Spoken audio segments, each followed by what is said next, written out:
Hello students, good morning to all. So today we are going to continue lesson 9 cyber ethics. So in the last class, as you know, we have all discussed about the different types of the ethics and the type of the cyber crimes. In that I have discussed about the spamming and hacking. Now today we will continue on the discussion of the software piracy. This is the another type of the cyber crime. So making a copy of any software means genuine software, that is called the piracy, software piracy. So this whenever a software is copied and distributed illegally means you don't have a license. That software company has not given you the permission license to distribute the software, and you are distributing it. That is means you are distributing without permission. That is called illegal. So this is called a software piracy. So a license or a copyright is required to copy the genuine programs of someone else. So if you wants to copy, suppose MS Office is a software, and you started making a copy of this MS Office and you are distributing it, selling it in the market. Maybe you are sharing it to your friends without the permission of the Microsoft company. So that is called software piracy, and this is the illegal. This is also cybercrime. So you encourage software piracy when? So when we encourage the software piracy, you purchase a single license copy of the software. Means you have purchased a one copy of the software from the company, that is from the Microsoft company, and after that you had distributed that copy to your friend.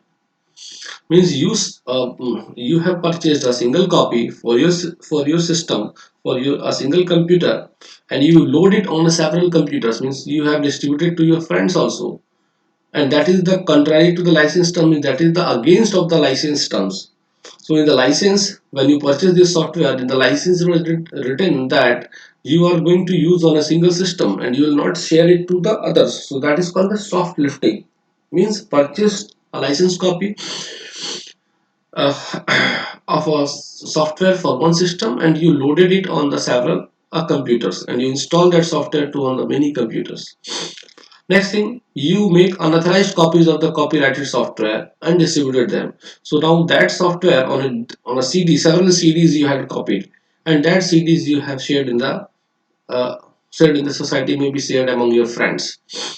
Next thing, you can install, if you install unauthorized copies of software on the hard disk of the personal computers, like in your system you have not purchased, but anyhow you have managed to get the crack of the keys and you have installed to your device. That is also called software piracy. Next, what is the method to prevent the software piracy? So always buy the licensed copy of the software, original software. Follow the terms and conditions of the license for each software and product you purchase. Never make the copies and circulate them to your friends. Means don't make it duplicate copies and don't give to your uh, friends or relatives, to anyone. Next thing, purchase software CDs from reputed seller only. Don't purchase it from the any vendor who is not authorized to sell it, to ensure that it is a genuine. Otherwise you will be also cheated. Maybe they will give you the pirated version in which all the functionalities of that software suppose it will not work. Next thing, avoid using illegal CDs given by your friends to listen to your favorite music or watch movies. Like in the markets, also you find different duplicate CDs are there. So don't use these illegal CDs, duplicate CDs to listen any music or watching movies. Always use the original CDs or DVDs. Next thing, if a software is available online, download it directly from the manufacturer's website, not any other website, on a genuine website. Next thing, register your software to avoid soft lifting. So here the software should be registered. So suppose if you are a software company, so you register your software, and so that no one can steal it or no one can take it. Suppose someone is distributing it without your license, without your permissions, so that you can take a legal action. But if you registration you will not, the government has no knowledge that any such software is available in the market and you had made it and you are selling it. So first you have to do the registration of that. Now the IPR, that is called the intellectual property rights. So students, whatever the digital things we create on the computers, that is all our up digital property. Now among that digital property in which we use our artistic skill and the commercial skills already inventions we made, so that is called our intellectual property, and government had made some law and given us the some exclusive rights to protect the creator's hard work. So how my hard work should be protected? Suppose I make inventions and someone has stolen my inventions and they claim that this is invented by me. So your hard work will be what? Your hard work will be spoiled. Means someone other will uh, take its advantage. Someone other will enjoy this invention rights. So, so that's why government had made some provisions to protect your intellectual property rights. Then how this should be achieved? So that we'll discuss in this. So the students under this intellectual property law, the owners are granted certain rights, exclusive rights, especially given to the owner to ensure that his hard work is safe and protected from the unauthorized copying and piracy. Now, so the person who will copy and who will make the pirated version of your intellectual property, so they have to face the trial because they are doing the illegal activity. So government had made the provision for the punishment for such type of the activities. Now what are the steps to prevent the intellectual property rights? First thing, patent your inventions. As you know, the patent is a right. The patent is a right given to the new inventions. Suppose new thing you have invented, new technology you invented, which grants the inventor the sole right to make it, use it, and sell that invention for a specific period of time. So you can sell your invention to any company, to any manufacturing industry, so that they can make the products and use your inventions. So the validity period for a patent in India is 20 years from the date of filing of the patent application. So government will give you the this right for 20 years. Again after 20 years you can renew your patent. Next thing is copyright your art and publications. So copyright is just a legal right granted by the law to the creator for his original work. So suppose someone has written any like someone has written any novel, means that is your original work.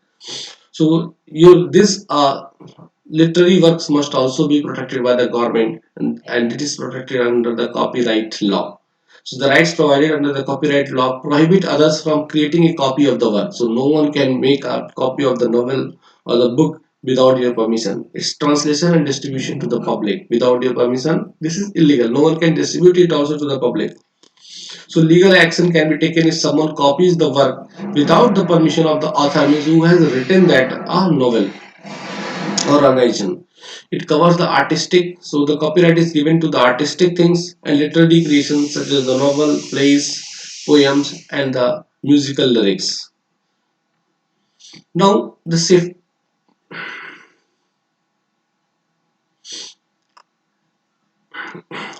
musical composition and the architectural designs.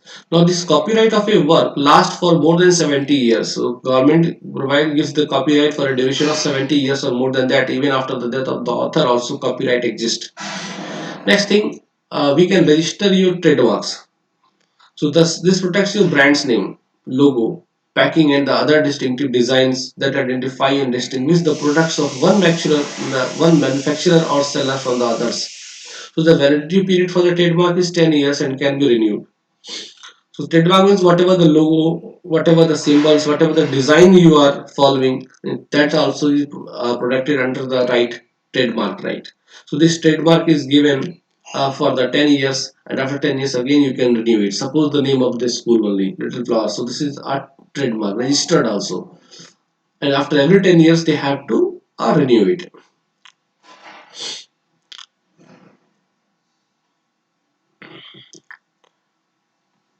Next,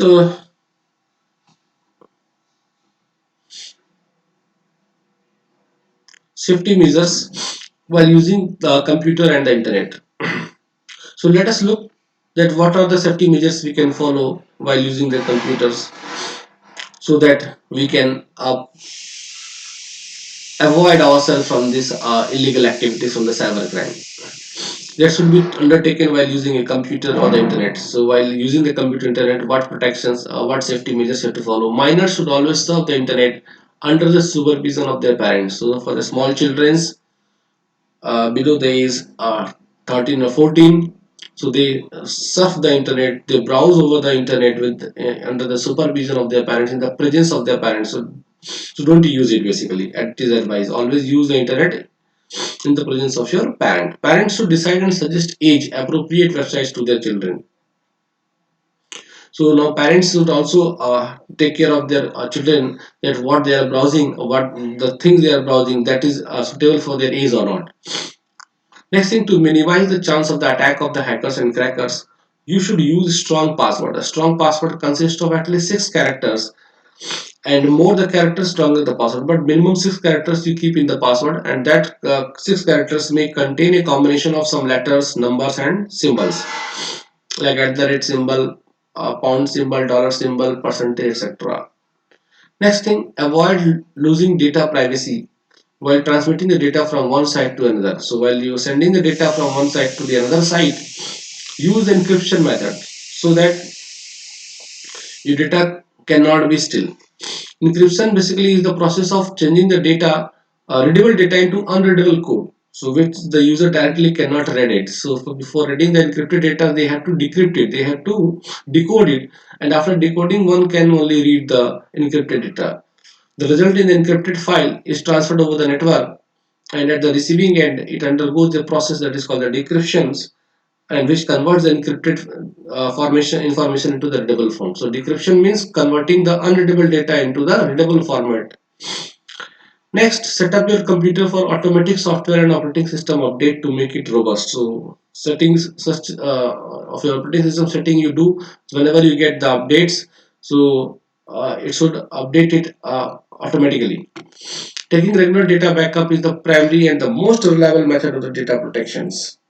So that monthly or weekly you can take the backup of your computer hard disk, so that whenever you save your work in the hard disk, it should be uh, kept as the backup. Maybe that backup can be on any online storage, or this backup can be locally also to a particular confined area of your hard disk which cannot be accessed by the programs. Ignore unwanted and strange emails, and be cautious of attachments, links, and forms in emails that come from unknown people. So, if you are getting the mails, attachments from the unknown people, ignore it. Make use of firewalls. This firewall is a hardware and software combination, is a security system which prevents the unauthorized people from accessing your system and network. So, whenever anyone wants to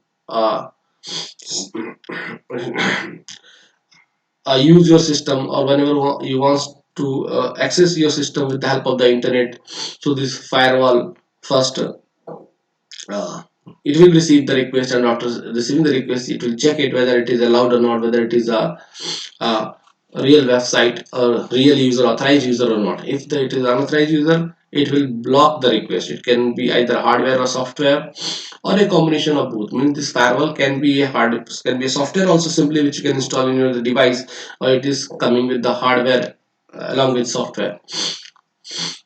So you have to attach on the network. If it is implemented on the gateway of a network and follows a specific set of rules defined by the user or the network administrator. So it is installed, this firewall is installed on the gateway of the network. So whatever the traffic will try to enter to your network, first it will go through the firewall. And whatever the data will wants to go from your network, from your system to the outside of the network, so it should go through the firewall only.